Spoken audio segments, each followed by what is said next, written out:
The figure shows a cubical box of size L which contains n molecules, each of mass m, all moving horizontally with speed v at right angles to wall A. Reduce the momentum of a molecule just before a collision with a wall. So momentum is mass times velocity, so it's equal to mv. The change in momentum of a particle when it makes one collision with the wall. So change in momentum will be final momentum minus initial momentum, so we get minus 2 mv. Now the change in momentum of wall A is 2 mv, right? So it's equal and opposite to a change of momentum of the particle. The time taken by one molecule between collisions with the wall. So the time taken is the distance divided by speed. So you have to travel from one end to the other end, then come back again. So the distance is 2L, speed is v. The total number of collisions per unit time made with wall A by all the molecules with wall A. So the number of collisions per unit time for one molecule is 1 over T. So for all molecules will be N over T. So this will be given as NV divided by 2L. The average force exerted by all N molecules on wall A. So the average force is change in momentum divided by change in time. So delta P times F. So delta P, the change in momentum of the wall is 2mv. So we end up with NVm v squared over L. Use your answer to show that the pressure on the wall A is given by P equal to mv squared over volume. So pressure is force divided by area.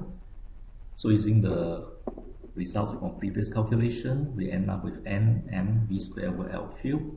L cubed is the volume. So we end up with the total mass, big M, v squared divided by v. The conditions considered in part A are highly improbable. Explain briefly how the conditions may be altered to provide a better model of an ideal gas. State how the equation might be modified. Now in reality, the molecules move randomly in all directions. So they have an equal probability of moving along x, y, and z axis, and they can travel at different speeds. So the average speed for the x direction will be the same as the y direction, same as the z direction. Means the z component of the speed on average will be the same as the y component or the x component. Now, this is a Pythagoras theorem in 3 dimensions. So v squared equal to vx squared plus vy squared plus vz squared. So since all these are equal, so we have v squared equal to 3vx squared. So the answer given previously in the previous calculation, they are moving in one direction. So we say that as a Vx. So the pressure P will be equal to mvx squared divided by V. So there's 1/3 m v squared divided by volume. Mass over volume will be density. Now note that what we have here, PV is equal to 1/3 m v squared.